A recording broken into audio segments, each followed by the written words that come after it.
हिरे माझा मितवा मालिकेच्या आजच्या भागामध्ये आपण पाहणार आहोत की आता अर्णव गाडी चालवत असतो. अर्णव गाडी चालवत असताना तो इतकी फास्ट चालवत असतो ना की एका वेळेला त्याची चार चार कामंसुद्धा चालू असतात. तेच आता ना रमाकांत जे आहे ते आता अक्षरशः म्हणत असतात की एका वेळेला ना एकच काम करायचं चिंटू, प्लीज चिंटू अशी गाडी चालवू नको. पण कुठे ऐकतोय हा चिंटू. चिंटूला लई कॉन्फिडन्स असतो. चिंटू म्हणत असतो की मला रोजची सवय आहे, त्यामुळे मला काही वाटत नाही, त्यामुळे प्लीज तुम्हीसुद्धा मला काही बोलू नका असं देखील आता अर्णवने आपल्या बाबांना सांगून टाकलेलं असतं. त्यामुळे बाबासुद्धा आता अर्णवला काही बोलतच नाहीत, कारण तो काही सांगून ऐकतच नसतो. बाबा आता अर्णवला काही पेपर्स दाखवत असतात जे की ईश्वरीने त्यांना दाखवलेले असतात आणि ते म्हणत असतात की हेच ते पेपर्स आहेत का, म्हणजे मला जरा सांग, मलाही बरं पडेल ना या सगळ्या गोष्टी जर तू सांगितल्यास तर अर्णव म्हणतो की आताच तुम्ही मला म्हटलात ना की ड्राईव्ह करते वेळी एका वेळेला एकच काम करायचं, मग आता तुम्ही मला हे का विचारताय. त्याबरोबर आता बाबा तर शांतच राहतात, कारण या अर्णव पुढे काहीच बोलणं शक्य नव्हतं. त्यांना आता एवढी भीती वाटत होती ना, तर त्यांनी गाडीसुद्धा आता वरती हँडलला पकडून ते बसलेले होते, कारण त्यांना भीती वाटत होती. दुसरीकडे ईश्वरीच्या मनामध्ये येत होतं की नमू माझ्याशी बोलत नाही आहे, कालचा तो राग अजूनही नमूचा गेला नाही आहे वाटतं, असंही मनामध्ये कुठेतरी आता तिला वाटत असतं. आणि म्हणूनच ना मग ती थोडा विचार करत असते की कसं होईल हे सगळं काही. मग त्यातच ना या सगळ्या काही गोष्टी होत असताना सुद्धा थोडा विचार करत असते आणि मग तिलाही वाटत असतं की काल जर आम्ही जास्तच बोलून गेले इशूला, त्याचा इशूला थोडासा का होईना राग आला असेल, मग आता काय करू, इशूसोबत बोलू का, असाही विचार ना आता ती मनामध्ये करू लागलेली असते.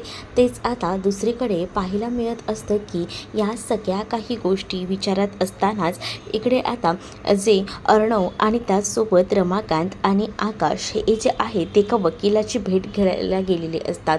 वकिलाची जेव्हा भेट घ्यायला जातात ना तेव्हा वकील जो आहे तो मात्र आता म्हणत असतो की मला म्हणूनच सांगतो की तुमचे ना हे शेअर्स जे आहेत ते मॉर्गेज आहे, त्यामुळे तुमच्याकडे 1 महिन्याची मुदत आहे. या 1 महिन्यामध्ये तुम्ही तुमचे जे मॉर्गेज ठेवलेले जे शेअर्स आहेत ते घेऊ शकता. आणि या मिसेस देशमुख आहेत ना फक्त तुम्हाला असं दाखवत आहेत की तुम्हाला या गोष्टी माहीत नाही आहेत, पण तुम्ही या गोष्टी बरोबर ओळखून आहात आणि त्याच संधीचा त्या फायदा घेत आहेत आणि मुळात ना तुमच्यावर प्रेशराईज त्या करत आहेत असं देखील आता म्हटलेलं असतं.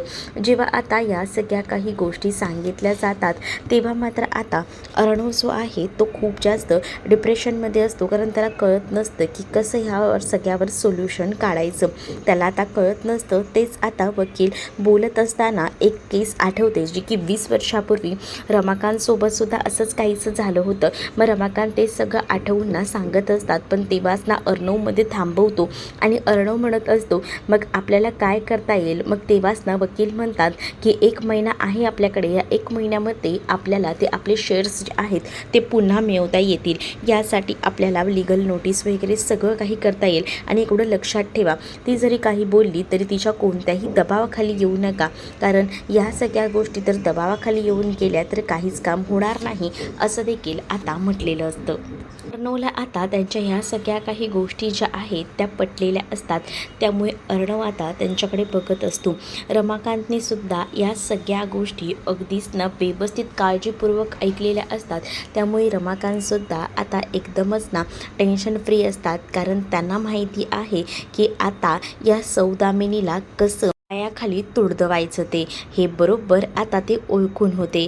त्यामुळेच ना आता ते इथे वकिलाच्या ऑफिसमध्ये जास्त काही बोलत नव्हते, कारण अर्णवने ते बोलत असतानाच मध्येच ना त्यांना थांबवलं होतं आणि या सगळ्या काही गोष्टी झाल्या होत्या. आता त्यांचं बोलणं वगैरे सगळं झाल्यानंतर अर्णव बोलतो की मग आपण ह्या सगळ्या काही प्रोसेसला सुरुवात करूया आणि मग वकिलांना भेटतो आणि तो तिथून बाहेर पडतो. तेच इकडे फोन आलेला असतो आणि ईश्वरीच्या फोनवर आईचा फोन आल्यामुळे नम्रताला ते दिसतं, तर नम्रता ईश्वरीला सांगत असते की फोन रिसीव नको करू. मग असं का, फोन का रिसीव नको करू असं का म्हणतेस ताई तू.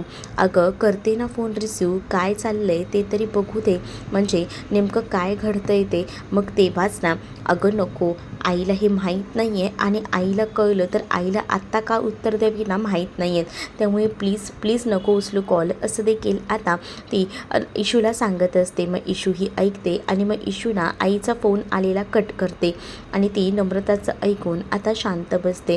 तेच आता दुसरीकडे नम्रताचा जीव कुठे आता थारावलेला असतो. पण तिला ना आता इशूला सॉरी बोलायचं होतं.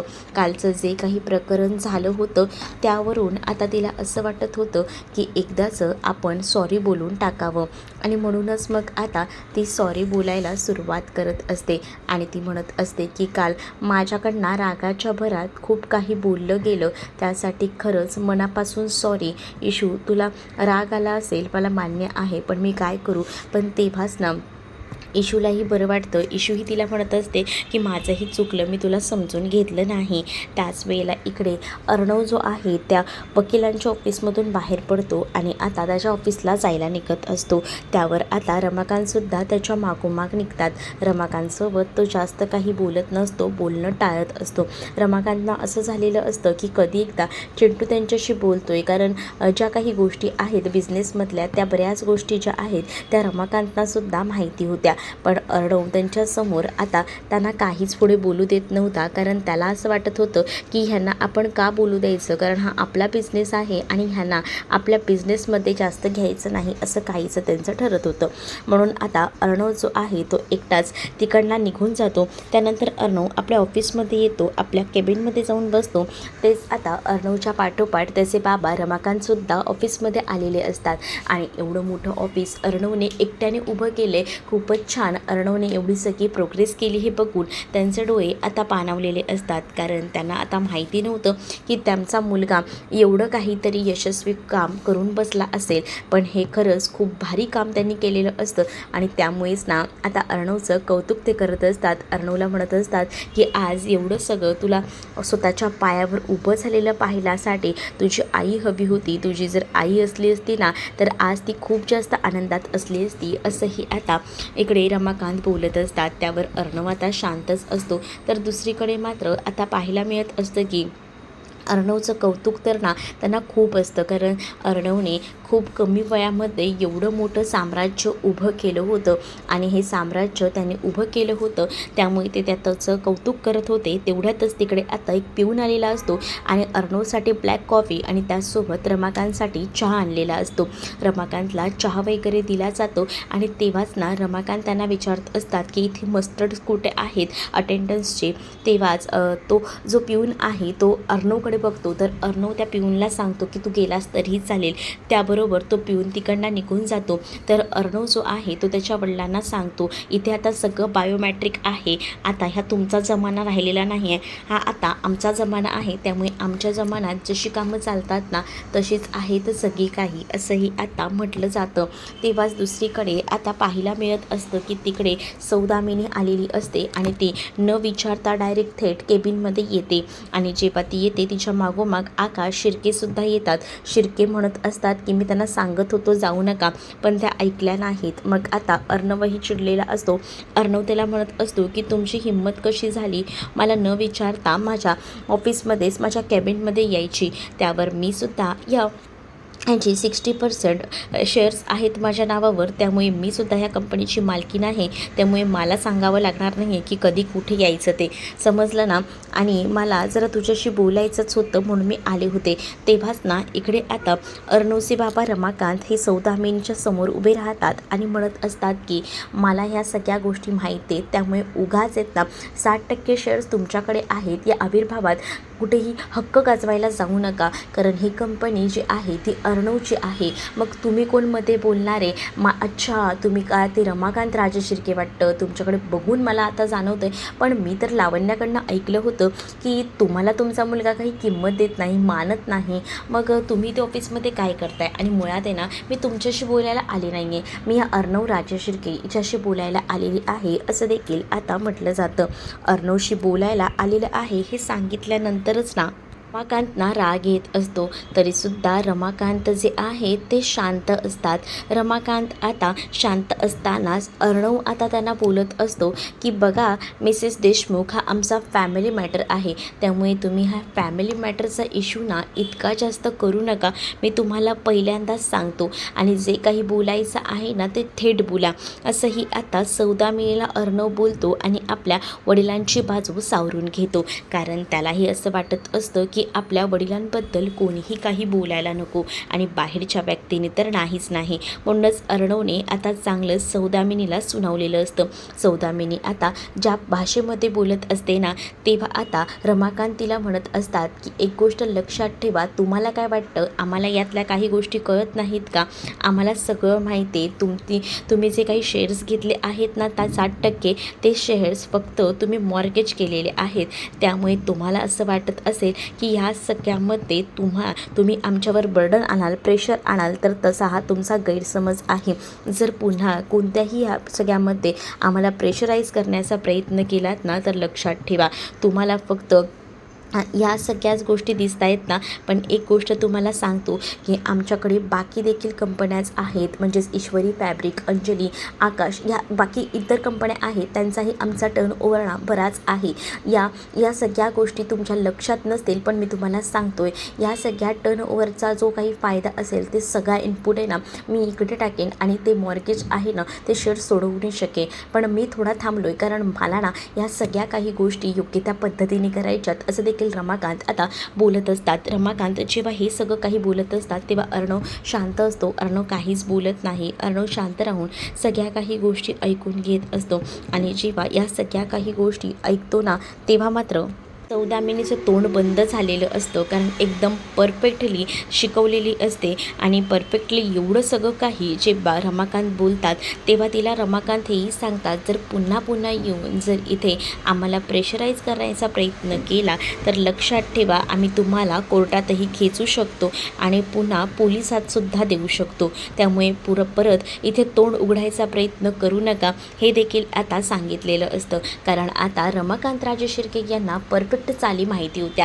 कारण ते मोठे बिझनेसमॅन या आधीसुद्धा होते आणि त्यामुळेच ना त्यांनी योग्य ते आता या सौदामिनीला सुनावलेलं असतं. सौदामिनीला जेव्हा रमाकांत एवढं सगळं बोलतात ना तेव्हा मात्र आता ते सरळ हेही म्हणतात की एक गोष्ट लक्षात ठेव की तुझी जी कंपनी आहे ना तिला दिवाळखोर म्हणून घोषित केलं ना तर मग तुझ्याकडे कुत्रंसुद्धा बघणार नाही. या भाषेतच आता रमाकांत बोलत असतात.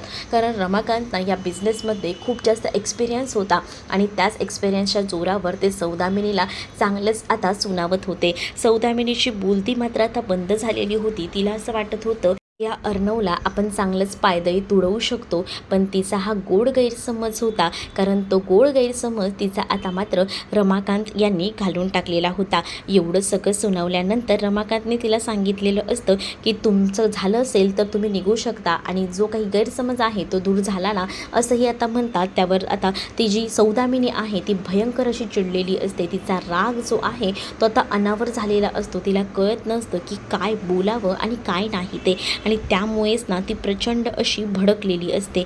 तेच आता दुसरीकडे पाहायला मिळत असतं की सौदामिनी ही प्रचंड भडकलेली असते. कारण तिला आजपर्यंत असं कोणीच सुनावलेलं नव्हतं आणि आज जे काही तिला ऐकायला भेटलं होतं ना ते भयंकर असं होतं आणि त्यामुळेच ना तिची बोलती बंद झालेली होती. तिला आता काहीच सुचत नव्हतं की काय बोलावं, कारण रमाकांतने तिचं तोंडच बंद केलेलं होतं तिला पोलिसांची धमकी वगैरे देऊन. त्यामुळे आता तिला शांत बसण्यापासून पर्याय नव्हता. ती आता एवढं सगळं बोलते आणि तिकडनं निघून जाते आणि जसं ती आता तिकडनं निघून जाते ना तसं मात्र दुसरीकडे पाहायला मिळत असतं की इकडे अर्णवला कळलेलं असतं की खरंच ना आपल्या वडिलांनी आतापर्यंत आपण त्यांच्याबाबत एवढं काही चुकीचं समजत होतो, पण खरंच ना हे तर ग्रेट निघाले. या गोष्टी आता समजलेल्या असतात आणि त्यामुळेच ना तो आता त्यांना म्हणत असतो की तुम्हाला या सगळ्या काही गोष्टी कशा माहिती पूर्ण ऑल ओव्हर टर्नओव्हरबद्दल.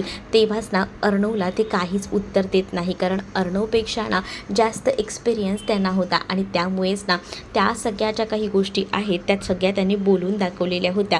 त्यानंतर आता अर्णवला ते म्हणतात की मी आता ऑफिस बघून येतो, कारण मला ऑफिसही इतर सगळं बघायचं आहे, असं बोलूनच ना आता ते पूर्ण ऑफिस बघण्यासाठी म्हणून तिकडनं बाहेर पडतात. तर दुसरीकडे आकाश आणि अर्णव केबिनमध्ये असतात. तेच आता आकाश अर्णवला बोलत असतो की खरंच ना, खरं तर हे तुझे ना बाप आहेत बाप. बघितलंस का त्या सौदामिनीला काय उत्तर दिलं? त्यांची तर बोलतीच बंद झाली. बापरे, मी तर बघतच बसलो. मला तर वाटलं होतं की आता काय होतं आहे आणि काय नाही, पण बघितलंस का त्या सौदामिनीला कसं बंद करून टाकलं ते. खरंच ना, सिक्सर मारलाय सिक्सर त्यांनी, असं आकाश आता अर्णवला बोलत असतो. आणि अर्णवलासुद्धा या सगळ्याची खात्री पटलेली असते की खरंच त्यांनी सिक्सर मारला आहे म्हणून. आणि म्हणूनच मग आता अर्णव जो आहे तो जाणाऱ्या त्याच्या वडिलांकडे बघत असतो, कारण त्यांनी खरंच आज खूप मोठं काम केलं होतं, जे की अर्णवलासुद्धा इतके दिवस जमत नव्हतं. तेवढं मोठं काम त्यांनी केलेलं होतं आणि त्यामुळेच ना आता तो थोडासा विचार करत होता. आणि मगाशी सौदामिनीला जे जे काही बोलत होते रमाकांत, ते सगळं काही आता अर्णवला आठवू लागतं. अर्णवला जेव्हा या सगळ्या काही गोष्टी आठवतात तेव्हा अर्णव मात्र आता रमाकांतवर खूप जास्त एकदमच इम्प्रेस झालेला असतो, कारण ती उत्तरं तोही देऊ शकला नसता. तेवढी उत्तरं त्यांना न सांगता त्यांनी दिलेली होती. ऑफिसचा एकूण टर्नओव्हर आणि ह्या सगळ्या गोष्टी त्यांना बरोबर माहिती होत्या, कारण एकूण एक काय तर ते मोठे बिझनेसमॅन आहेत आणि तेवढा स्टडी त्यांचा ऑलरेडी झालेला आहे. आणि आता अर्णवही तोच विचार करतो. दुसरीकडे आता ईश्वरी जी आहे ती वाटच बघत असते की कधी एकदा सगळेजण येत आहेत. आणि तेवढ्यातच ना बाबा, अर्णव, आकाश हे तिघही जण एकत्रच आता घरी आलेले असतात. आणि आता ईश्वरी नेमकी हॉलमध्येच असते. तर आता बाबा जेव्हा घरी येतात ना तेव्हा आता ते डायरेक्टच जात असतात. तेव्हा ईश्वरी म्हणत असते, तरी म्हटलं कोण येतंय, पण तेव्हा माझ्या लक्षात आलं म्हणते की सकाळीच तुम्हाला तयार करून मीच तर पाठवलं होतं. मग आता बाबासुद्धा म्हणतात, चला आता मी फ्रेश होऊन येतो, तसंही खूप जास्त दमायला झालं आहे. आणि असं बोलून आता बाबा जे आहेत ते आता तिकडनं जातात. ईश्वरी खूप जास्त खुश असते, कारण बाबांना ते पॉझिटिव्ह पाहत असते. बाबा आता थकलेले असतात हे सुद्धा ईश्वरीला दिसतं, पण ईश्वरी हे सुद्धा बघून असते की नक्कीच काहीतरी चांगलं झालं असेल बाबा ऑफिसला गेल्यानंतर. इकडे आकाश आणि अर्णव जे आहेत ते दोघंही जणसुद्धा आता घरी आलेले असतात. तेव्हाच ना दुसरीकडे ईश्वरी म्हणत असते की काय झालं आज ऑफिसमध्ये, ऑल ओके ना, काही घडलं आहे का, सांगा ना. तर इकडे नम्रता मात्र किचनमध्ये सगळ्यांसाठी चहा वगैरे बनवत असते. तेच आता आकाश म्हणत असतो की आज तर ना काकाने कामावर तर सिक्सर मारला आहे सिक्सर. तू काय बोलशील, तुला काय सांगू, आज तर त्या सौदामिनीची बोलतीच बंद केली आहे. मग आता मी म्हटलं होतं ना बाबा कमालच करणार, मला माहिती होतं, मला या सगळ्या गोष्टी माहिती होत्या की बाबांमध्ये ना एक वेगळा स्पार्क आहे, बरोबर की नाही बाबा. मग आता अर्णव शांत असतो, बाबा काहीच बोलत नसतात. तर बाबा जे आहेत ते फ्रेश होण्यासाठी निघतात. पण इकडे ईश्वरीला कॉन्फिडन्स होता म्हणूनच ते ईश्वरीने ऑफिसमध्ये बाबांना पाठवलेलं होतं.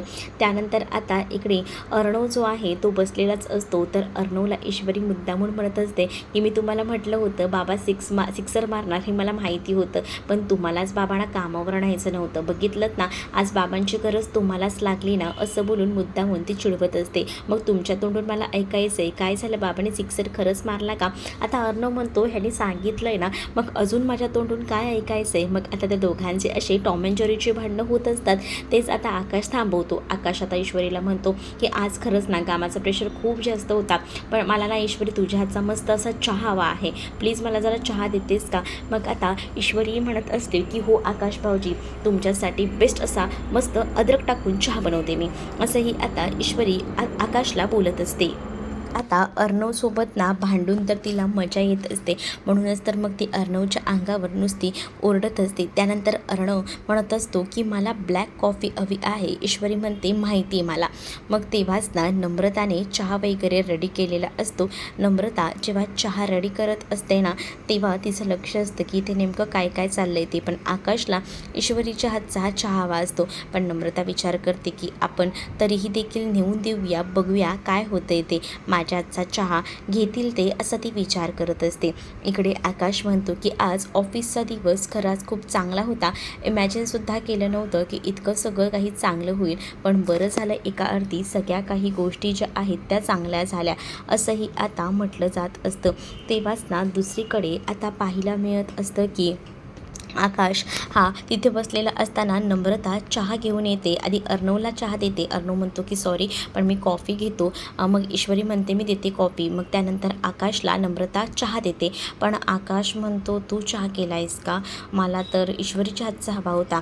आता त्याने असं म्हटल्यानंतर इकडे मात्र आता नम्रता थोडी चिडते. नम्रता म्हणत असते की ठीक आहे, तुम्हाला काय फक्त ईशूच्याच हातचा चहा लागतो ना, माझा नको आहे ना, नका पिऊ, असं बोलून ती आता रागारागात बेडरूममध्ये निघून जात असते. तेव्हाच ना आकाश तिला थांबवायचा प्रयत्न करतो, पण आता ती काही थांबत नाही. तिला राग आलेला असतो, कारण प्रत्येक वेळेला इशूचं कौतुक होतं ही गोष्ट तिला खपत नसते. त्याच वेळेला आता अर्णव मुद्दामून बोलत असतो आकाशला की जा आता 6 मारायला, आता तुला सिक्सर मारायचा आहे, तेव्हाच तुझी बायको काही शांत बसणार आहे. आणि आता मुद्दामून तो म्हणत असतो की आता जातोच आहेस तर जाताना चहा तरी घेऊन जा, नाही तर आता तो चहा प्यायला नाहीस तर अजून ती तुझ्यावर चिडेल, असं देखील आता अर्णव जो आहे तो बोलत असतो. अर्णव जेव्हा या सगळ्या काही गोष्टी बोलतो तेव्हा आता आकाशला नम्रताला मनावणं आता गरजेचं होतं, कारण त्याने एक मोठी चूक केलेली होती. नम्रतासमोर त्याने ईश्वरीचं नाव काढलेलं होतं, जे की नम्रताला आवडलेलं नव्हतं. आणि मग काय, अर्णवने सुद्धा त्याची मजा मस्करी घ्यायला सुरुवात केलेली असते. अर्णव त्याला बोलतो की जा पटकनच आता चहा वगैरे काय तो घे आणि तिचं काही ती समजूत घाल, नाही तर आता तुझं काही खरं नाही, असं बोलून देखील आता तो त्याची मजा घेत असतो. हे सगळं काही होत असतं. तेच आता दुसरीकडे आकाश जो आहे तो पटकन चहाचा कप घेतो आणि रूममध्ये जायला निघतो. तर इकडे ईश्वरीसुद्धा अर्णवकडे पाहून हसत असते. अर्णव आता ईश्वरीला म्हणतो की मलासुद्धा जरा ब्लॅक कॉफी हवी आहे. ईश्वरी म्हणते की देते. तर पुढील भागामध्ये आपल्याला या मालिकेमध्ये एक जबरदस्त असं ट्विस्ट पाहायला मिळत आहे की शिर्केने ना बरोबर त्या उदयकांतचं लोकेशन जे आहे ते शोधून काढलेलं होतं. उदयकांतचं लोकेशन शोधून काढल्यामुळेच ना आता बऱ्याच गोष्टी ज्या आहेत त्या एकदमच अशा शक्य झालेल्या होत्या. उदयकांतचं लोकेशन भेटलेलं आहे हे आता लगेचच फोन करून सांगितलेलं असतं. आणि फोन करून जेव्हा आता कळतं अर्णव आणि ईश्वरीला, तेव्हा अर्णव म्हणत असतो की उदयकांत जो आहे ना तो कुठे शिंपयाला आहे. आणि मग ते लोकेशन नेमकं नाव वल्लरीने ऐकलेलं असतं. वल्लरी जेव्हा आता हे सगळं काही ऐकते तेव्हा वल्लरीला तर आता धक्काच बसतो. पण वल्लरी आता ठरवते की काही झालं तरीसुद्धा आपण उदयकांतच्या इथे पोचायला हवं. आणि त्याचबरोबर आता उदयकांतच्या इथे पोचायच्या आधी ही लोकं पोचायच्या आधी ती स्वतः जायचं ठरवते. ती त्या लोकेशनला पोचते आणि लोकेशनला पोचल्यानंतर ते एकदम खूप जास्त जुनं घर असतं. त्या जुन्या घरामध्ये जाऊन तो लपून बसलेला असतो. आणि तिथे गेल्यानंतर तो आता म्हणतो की कुठे गेला आहे हा उदयकांत, उदयकांत कुठे आहेस तू, असं बोलून तो आता इकडे तिकडे शोधू लागते ती. पण तेवढ्यातच मागून उदयकांत येतो आणि तिला पिस्तूल लावत असतो. आणि त्या जुन्या घराच्या बाहेर ना नेमका आता अर्णव येऊन पोचलेला असतो आणि दार वाजवत असतो की दरवाजा उघड, नाही तर बघ. मग आता वल्लरीची मात्र वाट लागलेली असते, कळत नसतं की कुठे लपू आणि कुठे नाही ते. तर तुम्हाला हा भाग कसा वाटला हे नक्कीच कमेंटमध्ये सांगा. आणि अशाच नवनवीन भागांसाठी आपल्या चॅनलला सबस्क्राईब नक्कीच करा. चला तर मग भेटूया पुढच्या भागात. तोपर्यंत टाटा बाय.